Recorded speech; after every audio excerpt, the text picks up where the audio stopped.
What is going on? A very special unboxing. Yes, normally I'd be speeding this along and I'd have my super duper special unboxing music, but this is a very special unboxing, which is why I am not here alone. I'm here with my main man, my good buddy Franklin. What up, Franklin? Hey, how you doing?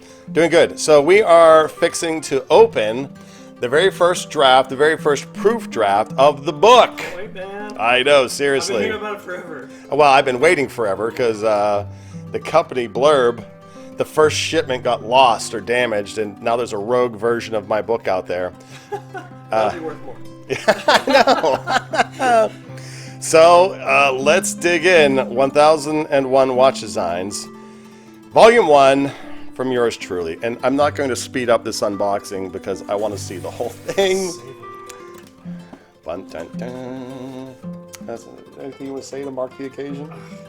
Dude, just open it. Do it. Go. Thank you, Skynet. Oh my goodness. I love it. Getting this centered. Oh, you like this? That's awesome. I am such a clown. What are you going to do? Dude, I'm so... gosh, these damaged the corners. What the heck, Blurb? This is the first draft. This is not the great version. Oh, dude, the pictures look great. They look really good. They look surprisingly good.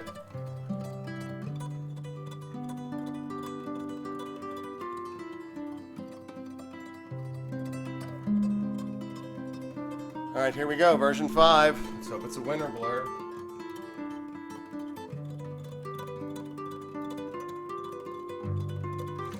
But I also picked up version 6 of the book.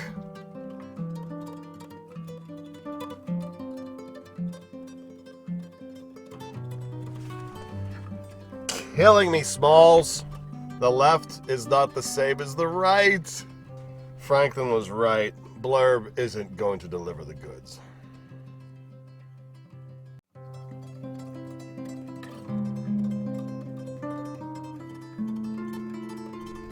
What is going on?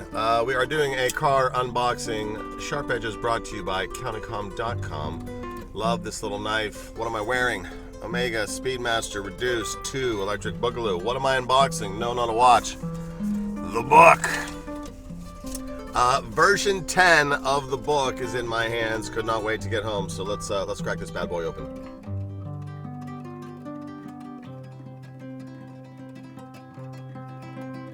Love that matte coloring. Please let it be good. Alright. Straight. I'll show you in a minute. Good. We have a winner!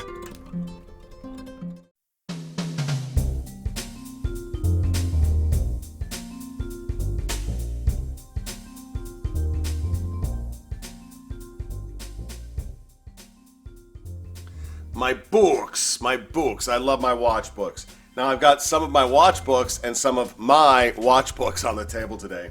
And I'm so happy to finally get to make this episode. I've been wanting to do it forever and a day. Just was waiting to get my book done correctly with the printing registration. Now these are not all copies for sale. These are all the iterations I had to go through with a certain publisher before landing on the one I decided to actually go with, Mix'em. And I wouldn't have been able to get anywhere on that journey if it wasn't for Scott, my new friend at Watchistry. Scott is an amazing dude. He has a website, he has a YouTube channel of his own, and his Marine National book has been around for a few years now.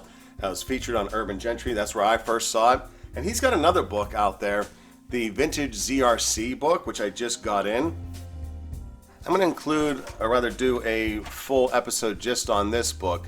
This is an unusual brand of vintage divers. It's sent me down a little bit of a rabbit hole, maybe considering one for myself. Just like, just when I need another vintage diver. But that's going to be a lot of fun, so I'll set that aside today. All right, D, what are you talking about? Well, I bought the Marine National book a couple years ago now, and this is their, what they call a magazine-style format, which is ultimately the format that I used for my book as well. And he's got quite a bit in here detailing the history of the Tudor military watches. I've got my Pelagos FXD on wrist today on that beautiful Haveston carrier pass-through strap. Love me some Haveston. And I thought it was the right watch to wear as we go through this book. This book has been reviewed extensively. And the really great thing that Scott did is he did an episode about his journey to make this book. And I don't know how I stumbled upon it, but I used that as my blueprint, as my roadmap for doing my own book, because I'd been toying with doing AI watch designs for a while, but I just didn't have a sense or a vector on the outlet. It wasn't until I discovered Scott's work that I found that vector. Now, in addition to this magazine version that he has, he also did a hardbound book, and I bought that too for two reasons. One, I love watch books, but also I think this is, maybe a route I want to go down the road. I'm not entirely sure yet. It's the same content as his first one, but a little better binding and looks a little more like a traditional book. Looks fabulous on the shelf, and it is a tremendous resource. The funny thing is, the book itself didn't change very much, if at all, going through these iterations. I couldn't get publisher number one, who shall remain nameless because their customer support was so very poor. They didn't seem to care that the images were printing crooked. They were straight on the one side, crooked on the other. I'll give you a sense of what I'm talking about here. So what I've done is, where is it? Okay, so I started printing these grids, standard 5x5 on some of the pages to help with the registration as I was fighting their software, and it didn't work. One iteration to the next, oh, it's a little too far over here. Next one, it's a little too far over there. I was fighting their software and it just didn't work. But I'm so glad that Scott turned me on to Mix'em, which is where he eventually ended up doing his book as well. And we had a couple challenges with the upload of the artwork because they only accept uploads as PDFs. I'm used to PNG files and so forth. But once we got that sorted out, I only had to go like 2 iterations of their method in order to get my book to line up just right. And, it's a lot of the same from page to page, in as much as, okay, there's 12 images over here, there's 12 images over there. When you have a lot of that in a row, it can make it difficult, I guess, for the machines to make sure that this amount of white space on the border is over here. We were having misunderstandings about how to operate with print bleed, which, if I'm being honest, I still don't quite gather. I don't understand why it's so difficult in the modern print age. I got my start in business working in printing, and if they could do offset printing back then and it was straight, why the heck aren't they doing it now? So, but be that as it may, the book is done, ready to go out to market. I've got my first big order coming in. I've got my shipping supplies, and the website is spun up, and just need to get them in and get the word out there. So if you're enjoying the content on the channel, if you enjoy watch books, if you think it would be just super cool to thumb through a book where you'll see over 1,000 different watch designs that neither you nor anyone else has ever seen before, pick up one of these books. It's a great way to share in the hobby. It's a great way to explore AI, and it's a great way to support the channel and get something back for having done so. It's so rewarding to be on this journey in this hobby with you, and I wanted to do something that was part of the channel, but was also a way to give something back and a way to share in that hobby. And so that was the motivation of the book.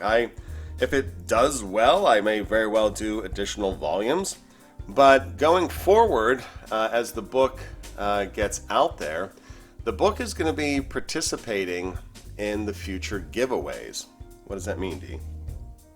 Well, I've hidden somewhere around 20-25 different images baked into the designs that are throughout the book. All right, so what I'll probably do whenever we have a sponsored giveaway from, let's say Haveston, then what it'll look like is, in order to participate in the giveaway, you'll need one of the books, because I'll say, okay, this week we're giving away a Haveston carrier strap, and in order to win it, you have to find the Haveston logo somewhere in the book. Now, I've already got the Haviston logo in here. I've got the CountyCom logo in here. I've got G Money's mug in here. I've got Chica Loca's picture in here. I've got a couple special watches that have been key to the channel. There's a Porsche design watch hidden somewhere in here. So I'm going to let the book roll out, let it get out there. Hopefully it'll catch fire. I don't know, maybe I'll sell on Amazon too. Maybe Etsy, eBay, I don't know. This is my first time taking a product to market, so I don't quite know what to expect there, but I'm hoping it will fuel a bit of fun, and it'll be a great tie-in to the trusted suppliers that I've been working with over the past couple years. And remember, these are suppliers that I reached out to. They didn't find their way to me. No one is chasing me down to do videos. I'm chasing them because I already use them. I already love their products, and they've been so very, very gracious in coming along on the ride. So stay tuned for all that fun, and link in the description below if you'd like to pick up a book. Hope that wherever you are in this wonderful, beautiful hobby of ours, you are blessed. We'll catch you in the next one. Peace. Ba-bam!